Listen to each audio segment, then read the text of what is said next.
Programme میں ایک بار پھر خوش آمدید۔ سیاسی مخالفین کو چور، ڈاکو، غدار اور ایجنٹ قرار دینا، اہم اداروں سے وابستہ عہدیداروں کو مختلف القابات سے نوازنا، آئینی پوزیشنز پر بیٹھے افراد کے خلاف منظم مہم چلوانا، مخالفین کی نجی زندگی اور خواتین کے خلاف غیر مہذب زبان استعمال کرنا پی ٹی آئی کی سیاست کے بنیادی جزو رہے ہیں۔ جب تک کوئی پارٹی میں شامل رہے اس وقت تک یہ شخص ایماندار، مگر جیسے ہی اس نے پارٹی چھوڑی تو یہی شخص کرپٹ، چور، غدار اور نہ جانے کیا کیا ہو جاتا ہے۔ المیہ یہ ہے کہ پی ٹی آئی نے اس بیانیے کو صرف سیاسی مخالفین کے خلاف ہی نہیں بلکہ اہم آئینی عہدوں پر بیٹھے عہدیداروں پر بھی اپلائی کیا ہے۔ اب حال ہی میں ریٹائرڈ ہونے والے چیف جسٹس قاضی فائز عیسیٰ کی مثال کو لیجئے۔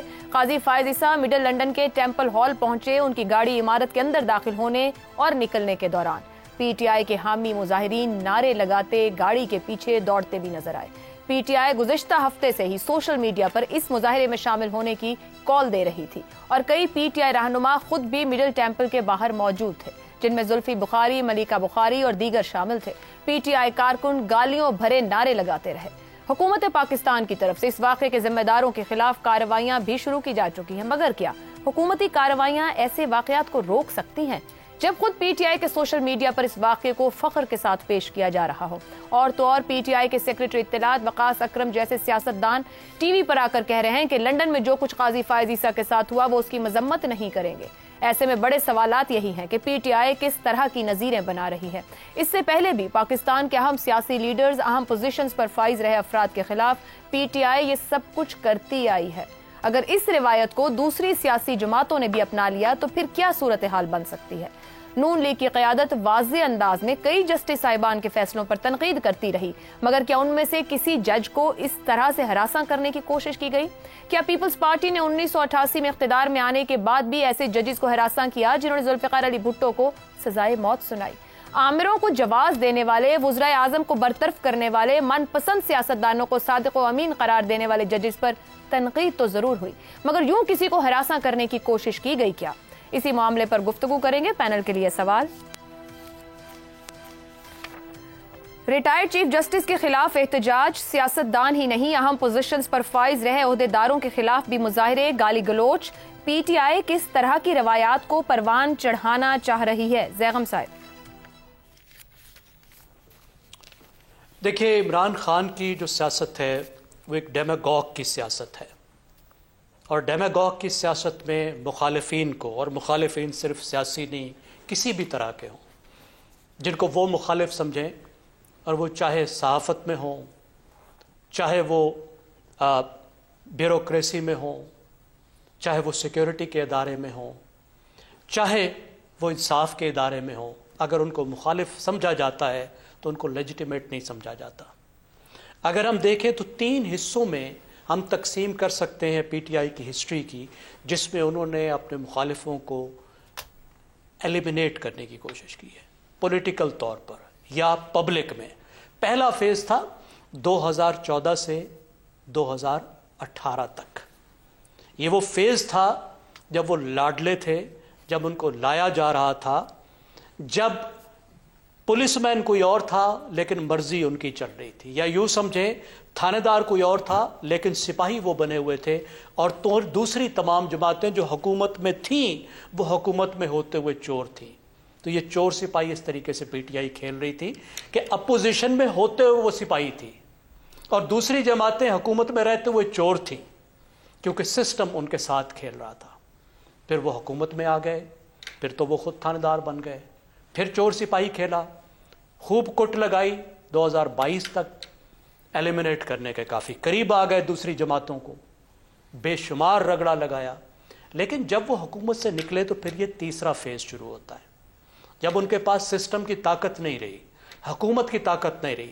اس فیز میں پھر انہوں نے یہ فیصلہ کیا کہ وہ اپنے فالوورز کو استعمال کریں گے، کراؤڈز کو استعمال کریں گے، جتھوں کو استعمال کریں گے، مخالفوں کو ہیرس کریں گے، ڈی لیجٹمائز کرنے کا یہ طریقہ ہوگا۔ انہوں نے اپنی تقریروں میں یہ بات کہی کہ ان لوگوں کو ان کے پیچھے جاؤ، اور یہ دھمکیاں دی کہ یہ لوگ گھر نہیں جا سکیں گے، اپنے گھر بھی نہیں رہ سکیں گے، ان کے بچوں کی شادیاں نہیں ہوں گی۔ اور اس میں جو افسوسناک ترین واقعہ پیش آیا وہ حرم مدنی میں، جب پاکستان کے جو کچھ لیڈرز ہیں اور وزیر اعظم گئے ہوئے تھے، ان کو ہیرس کیا گیا، میرے خیال ہے وہ ہمارے اسلام کی تاریخ کا ایک افسوسناک واقعہ، ہم سب کے لیے بڑی دکھ کی بات تھی اور بڑا واضح طور پر وہ پلانڈ تھا. لیکن آخری بات دیکھیں، اب اس کو سم اپ میں کرتا ہوں. مسئلہ یہ ہے کہ پی ٹی آئی کو یہ فیصلہ کرنا ہے کہ انہوں نے اپنے آپ کو مظلوم بنا کے پیش کرنا ہے یا بدماش بنا کے پیش کرنا ہے. درست، یہ دو چیزیں اکٹھی نہیں ہو سکتی. یہ بہت بڑا چیلنج ہے. اس وقت پی ٹی آئی میری نظر میں ایک مظلوم جماعت ہے، تو وہ ساتھ میں بدماش نہ بنے، وہ مظلومیت کا فائدہ اٹھائے، یہ کام نہ کرے. کیونکہ مخالفین جو ہیں، مخالفین ججوں کو کچھ نہیں کہہ رہے، لیکن پی ٹی آئی کا رگڑا تو لگا رہے ہیں. درست ہو گیا، اور ان کو جواز مل رہا ہے کہ پی ٹی آئی کا مزید رگڑا لگائے. افتخار صاحب، انتہائی بنیادوں پر تقسیم کیا پی ٹی آئی نے پہلے ہی معاشرے کو. اب ایک ایکس سی جے جو برطانیہ میں موجود ہیں، وہاں پہ جو آزادیاں موجود ہیں، اس کی آڑ میں اس طرح کا احتجاج، اور پھر جو حکومت نے اقدامات لیے ہیں، کیا یہ معاملہ اس طرح سے حل ہو سکتا ہے؟ بالکل نہیں ہوگا، یہ غلط ہے.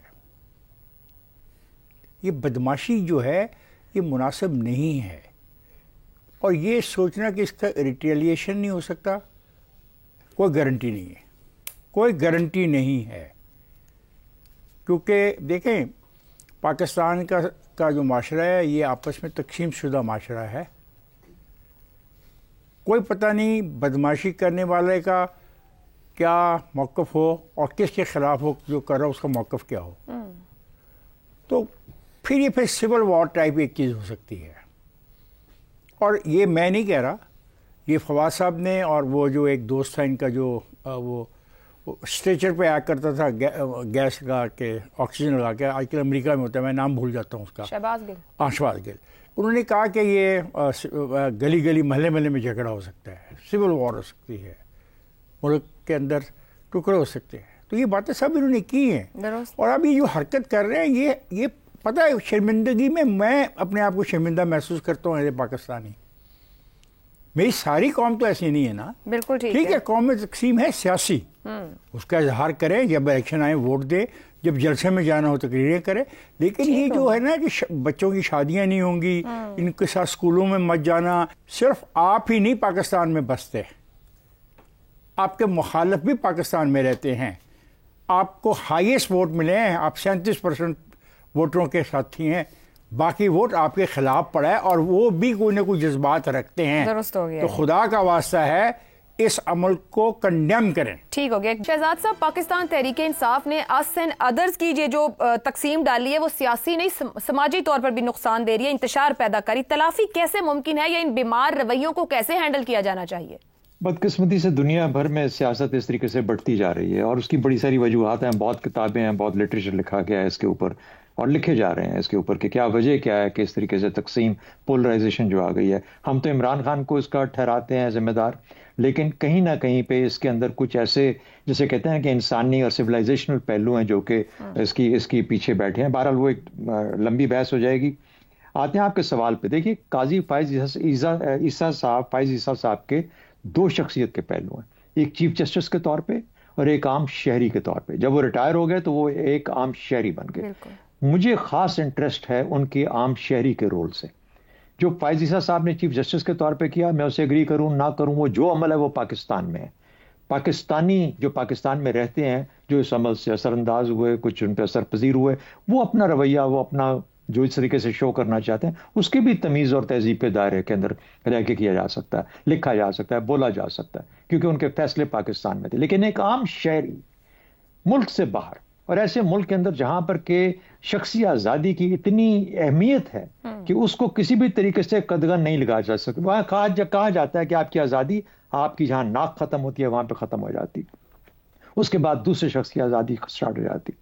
اس کے اندر ایک عام شہری کے ساتھ یہ سلوک کرنا میرے خیال میں اس معاشرے کے اندر بھی یہ ایکسیپٹیبل نہیں ہے.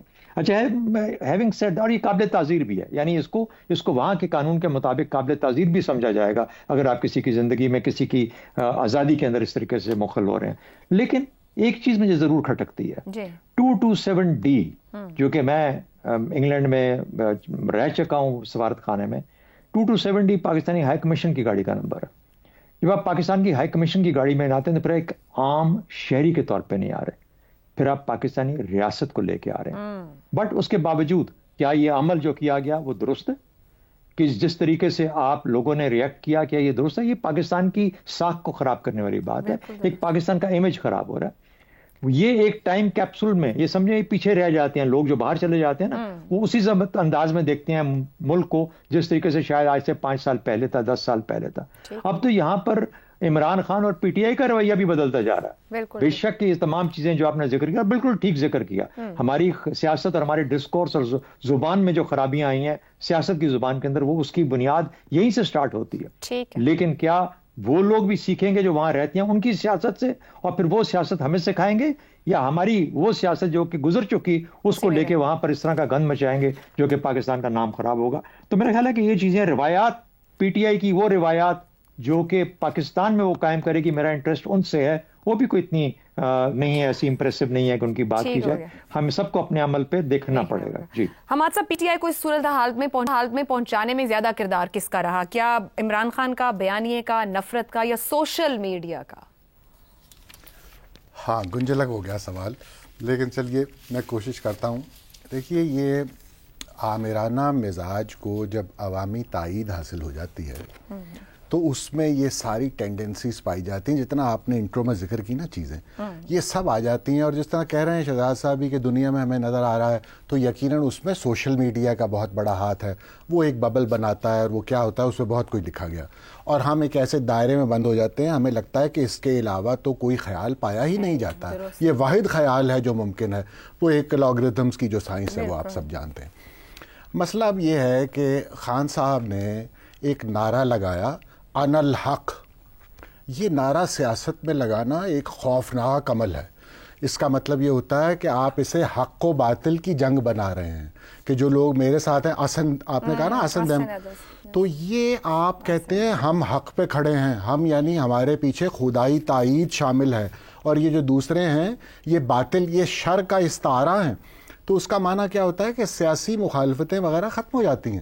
یہ ایک دشمنی، بلکہ دشمنی سے بھی اگلی سطح پہ چلے جاتے ہیں آپ. وہ کیا سطح ہوتی ہے؟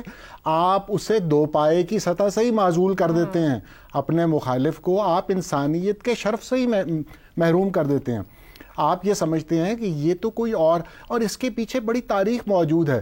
یہ جو 30s 40s میں لوگ آئے تھے نا، جن کی ہم مثالیں دیتے ہیں بار بار کہ انہوں نے فاشزم کیسے پھیلایا، وہ ایک ایک چیز آپ کے انٹرو میں وہ شامل تھی کہ آپ کس طرح بحثیں کیا ہوتی ہیں ملک میں، محب وطن کون ہے، غدار کون ہے، ہمارے خلاف سازشیں ہو رہی ہیں، اور یہ سارے لوگ جو ہیں یہ کیڑے یہ سارے الفاظ استعمال کیے ہوئے ہیں بہت سے لوگوں نے. میں ان کا نام نہیں لینا چاہتا.